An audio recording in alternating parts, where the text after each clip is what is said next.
después, Lucifer vino a la tierra y para engañar a Adán y Eva no se presentó como Lucifer, sino que se camufló, se disfrazó. Vino bajo la sombra de un inocente animal como la serpiente y nuevamente usó de la mentira, el engaño y la seducción. A lo largo de la historia siempre ha sido así. El enemigo difícilmente se presenta como diablo.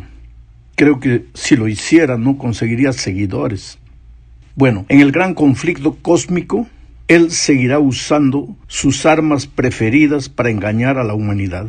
Ya lo dijo Juan por revelación divina en Apocalipsis capítulo 12, versículo 9. Y fue lanzado fuera el gran dragón, la serpiente antigua que se llama Diablo y Satanás, el cual engaña al mundo entero. Esto es clave, el cual engaña al mundo entero. Fue arrojado a la tierra y sus ángeles fueron arrojados con él. Veamos cómo son definidas por el diccionario las armas que el enemigo usa para llevar el mayor número de personas consigo. El diccionario dice o define la palabra engaño de la siguiente manera: acción o conjunto de palabras o acciones con que se le hace creer a alguien algo que no es verdad. Eso es el engaño. Hacerte creer con palabras o con acciones algo que no es verdad. La palabra falsificación, el diccionario dice que es el acto que consiste en la creación o modificación de ciertos documentos o productos con el fin de hacerlos parecer como verdaderos. La falsificación puede ser realizada respecto a documentos, monedas, billetes u otros valores. Es lo que el diccionario dice. O sea, cuando el enemigo falsifica algo, modifica la verdad para hacerla parecer verdad, pero no es verdad. Mentira. ¿Cómo define el diccionario la palabra mentira? La mentira es la afirmación o negación de una cosa contraria a la verdad o diferente a ella. Su esencia misma es el engaño y su gravedad depende del grado de egoísmo o maldad que la engendre. Finalmente, veamos lo que el diccionario dice respecto a la seducción. Es el acto de inducir con habilidad a alguien con el fin de que modifique su opinión o adopte una determinada actitud. Eso es seducción. Llevarte sin que te des cuenta a hacer algo pensando que es lo correcto, que es la verdad, cuando en realidad estás siendo engañado por una falsificación. Bueno, de todo esto, querido, desprendemos que si el enemigo hoy quisiera llevarte a ser uno de sus seguidores, pues no se presentaría a ti como Lucifer, sino que se disfrazaría y te engañaría. En el cielo, su instrumento principal fue justamente el engaño. La sierva de Dios escribe en Conflicto de los Siglos, página 486, lo siguiente: abandonando su lugar que ocupaba en la presencia inmediata del Padre, Lucifer salió a difundir el espíritu de descontento entre los ángeles, obrando con misterioso sigilo, mira esta palabra, sigilo, y encubriendo durante algún tiempo sus verdaderos fines bajo una apariencia de reverencia hacia Dios. Se esforzó en provocar el descontento con respecto a las leyes que gobernaban a los seres celestiales, insinuando que ellas imponían restricciones innecesarias.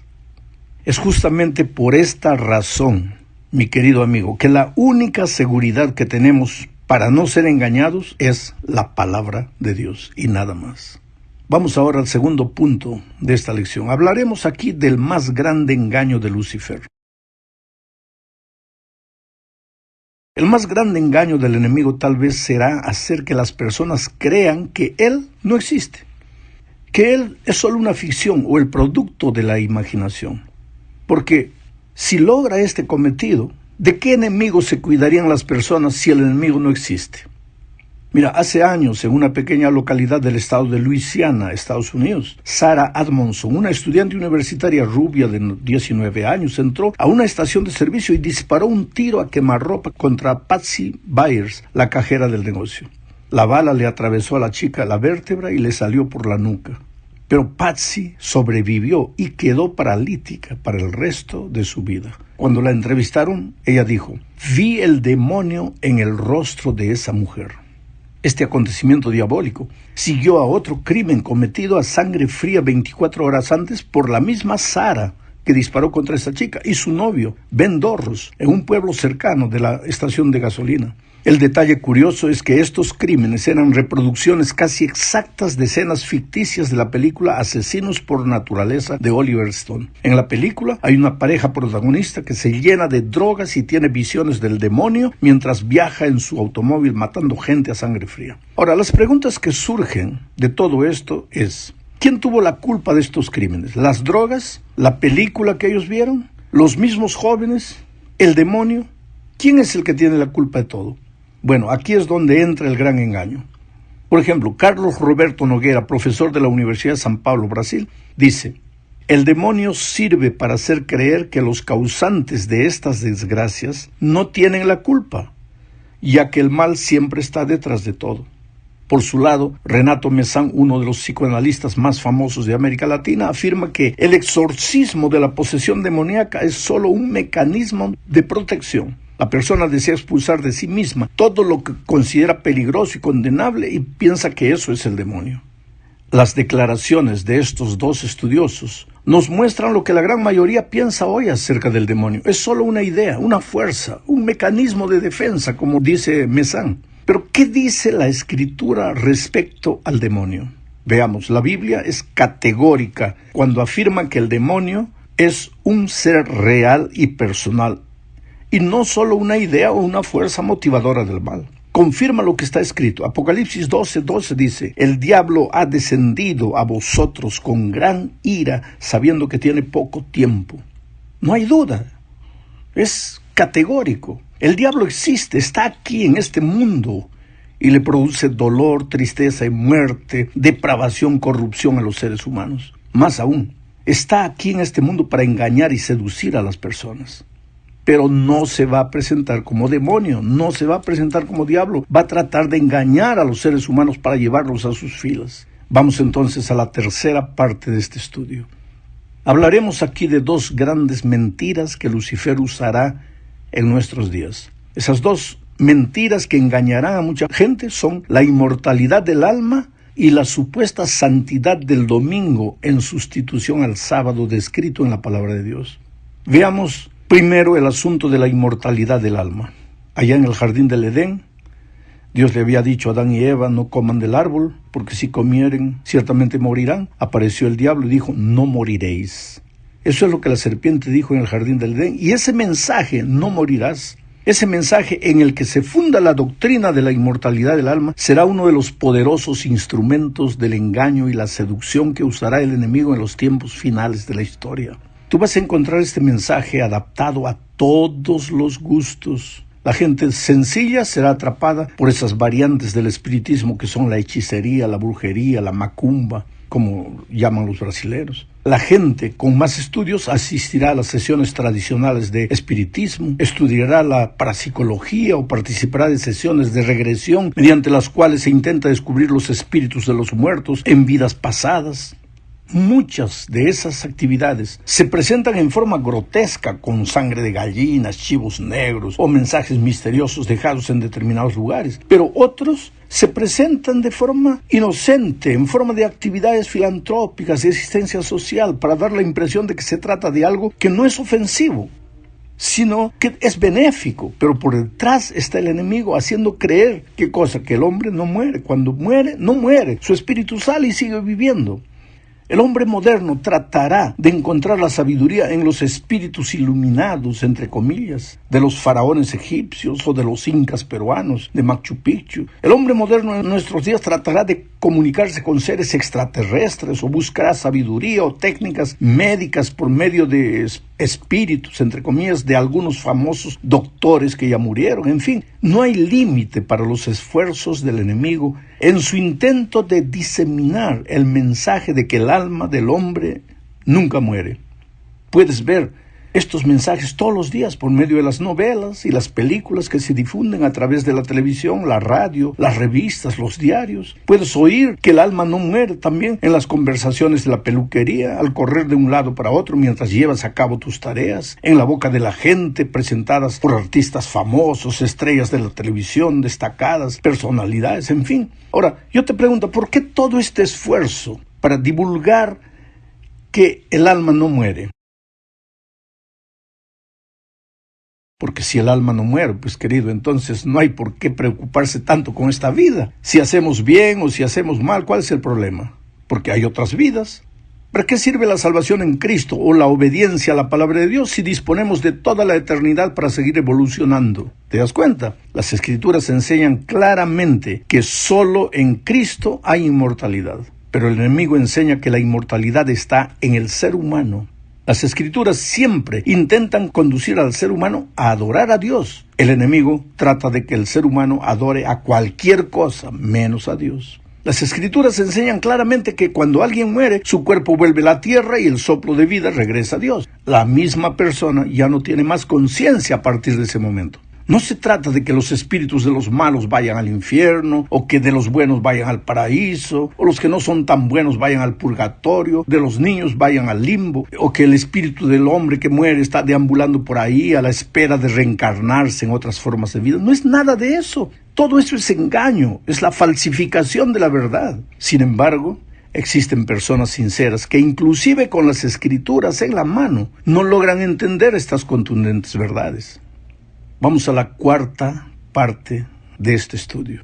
La otra mentira del enemigo tiene que ver con la supuesta santidad del domingo. Al sustituir la santidad del sábado por el domingo, uno de los objetivos del enemigo es destruir el concepto de la creación, porque la santidad del sábado está relacionada estrechamente con el poder creador de Dios y con la semana literal de la creación. Leamos, por ejemplo, Génesis 2, 1 al 3. Así fueron terminados los cielos y la tierra y todo lo que existe. Dios terminó en el día séptimo la obra que hizo, y en ese día reposó de toda su obra. Está hablando del sábado. Y Dios bendijo al día séptimo y lo santificó, porque en ese día reposó de toda su obra. ¿Percibes que el sábado es el monumento de la creación? Bueno, ahora leamos el cuarto mandamiento que habla del sábado. Éxodo 20, 8 al 11 dice: Te acordarás del día de reposo y lo santificarás. Durante 6 días trabajarás y harás toda tu obra, pero el día séptimo es de reposo en honor del Señor tu Dios. No harás en él ningún trabajo, ni tú, ni tu hijo, ni tu hija, ni tu siervo, ni tu criada, ni tu bestia, ni el extranjero que viva dentro de tus ciudades. Porque yo, el Señor, hice en 6 días los cielos y la tierra. ¿Ves que aquí se vuelve la creación? Porque yo, el Señor, hice en 6 días los cielos y la tierra, el mar y todo lo que hay en ellos. Pero reposé en el día séptimo. Por eso yo, el Señor, bendije el día de reposo y lo santifiqué. Te das cuenta que el sábado está relacionado con la creación. Y cuando Dios da los 10 mandamientos, relaciona una vez más el sábado con la creación. Nuevamente se le recuerda al hombre que el sábado es el monumento de la creación. Ahora, para rematar todo esto, leamos el último mensaje de Dios al mundo, que está en Apocalipsis 14:7. Dice: teman a Dios y denle honra, porque la hora de su juicio ha llegado. Adoren al que hizo el cielo y la tierra, el mar y los manantiales. Nuevamente remite la atención del ser humano a la creación y al sábado. Ahora, ¿te parece todo esto mera coincidencia? No, está escrito, y está escrito con toda claridad. La teoría de la evolución no existiría si el ser humano no hubiera dejado de guardar el sábado como era el plan de Dios desde el principio. Bueno, llegamos al fin de este estudio hablando de la falsificación de la Trinidad. ¿Sabes? El otro día alguien me dijo: yo no creo en la Trinidad. A ver, usted convénzame de que el Espíritu Santo existe. No, querido, yo no convenzo a nadie de nada. Quien convence es el Espíritu Santo, y Él convencerá al mundo de pecado, dijo Jesús. Quien convence es el Espíritu Santo. Y si tú no crees en el Espíritu Santo, entonces pues ya no hay nadie que te pueda convencer. ¿Cómo es que yo te voy a convencer? Pero el concepto de la naturaleza trinitaria de Dios se encuentra en toda la Biblia. Sin embargo, en el contexto de los engaños de los últimos tiempos, el libro de Apocalipsis, en el capítulo 13, revela una falsa Trinidad, así como el Padre, el Hijo y el Espíritu Santo. Apocalipsis 13 revela una falsa Trinidad, 3 poderes. Esta falsa Trinidad en Apocalipsis 13 está compuesta por el dragón, que representa uno de esos poderes, la bestia que sube del mar y la bestia que sube de la tierra. Mira lo que dice Apocalipsis 13, 1 y 2. Y el dragón se detuvo a la orilla del mar. Entonces vi que del mar subía una bestia que tiene 7 cabezas y 10 cuernos. En cada cuerno llevaba una diadema y en cada cabeza tenía un nombre blasfemo. La bestia que vi parecía un leopardo, sus patas parecían las de un oso y sus fauces eran como las de un león. El dragón cedió a la bestia su poder, el dragón cedió a la bestia su poder y su trono y gran autoridad. ¿Quién es el dragón? El dragón aquí aparece como una falsificación del Padre, por el hecho de que evidentemente tiene poder, y le da ese poder y esa autoridad y un trono a la bestia que sube del mar. Este dragón, sin duda ninguna, es el enemigo, es el diablo. Y este enemigo le da el poder y la autoridad a la bestia que sube del mar, que es un poder también. Este poder es la falsificación de Cristo. ¿Por qué este segundo poder podría ser una falsificación de Cristo? Por una simple razón. Y esa razón está presentada en Apocalipsis 13, 3 al 5. Dice: una de sus cabezas parecía tener una herida mortal, pero su herida fue sanada. Toda la gente se llenó de asombro y seguía a la bestia y adoraron al dragón que había dado autoridad a la bestia, y también adoraron a la bestia. Decían: ¿quién puede compararse a la bestia? ¿Quién podrá luchar contra ella? También se le permitió hablar grandes cosas y proferir blasfemias, y se le dio autoridad para hacer y deshacer durante 42 meses. Esta bestia que sube del mar recibe la autoridad del dragón, así como Cristo también recibió la autoridad de su Padre. Y dijo: toda autoridad, cuando Cristo recibió la autoridad del Padre, dijo: toda autoridad me es dada en el cielo y en la tierra. Esa autoridad venía del Padre al Hijo, pero en el caso de la bestia, su autoridad viene del dragón. Esta bestia, también como en el caso de Jesús, enfrentó la muerte y después la resurrección. Una de sus cabezas parecía tener una herida mortal, pero su herida fue sanada, dice el texto. Además se presenta esta bestia que sube del mar en el ejercicio de su autoridad durante 42 meses, o sea, 3 años y medio. Es una falsificación profética del ministerio literal de 3 años y medio que Cristo tuvo en la tierra, basado en el principio día por año. Pero después del dragón que le da la autoridad a la bestia que sube del mar, aparece una segunda bestia que sube de la tierra. Esta bestia promueve los intereses de la bestia que sube del mar, así como el Espíritu Santo no se glorificó a sí mismo, sino que glorificó a Jesús. Además, así como el Espíritu Santo realizó un poderoso acto de hacer descender fuego del cielo, la bestia que sube del mar realiza algo similar. Apocalipsis 13:13 dice: también hacía grandes prodigios al grado de que a la vista de todos hacía que cayera fuego del cielo a la tierra. O sea, la bestia que surge de la tierra realiza una falsificación del Pentecostés. ¿Con qué propósito? Para demostrarle al mundo que la falsa Trinidad es el Dios verdadero. Y esa falsa Trinidad está formada por el dragón, por la bestia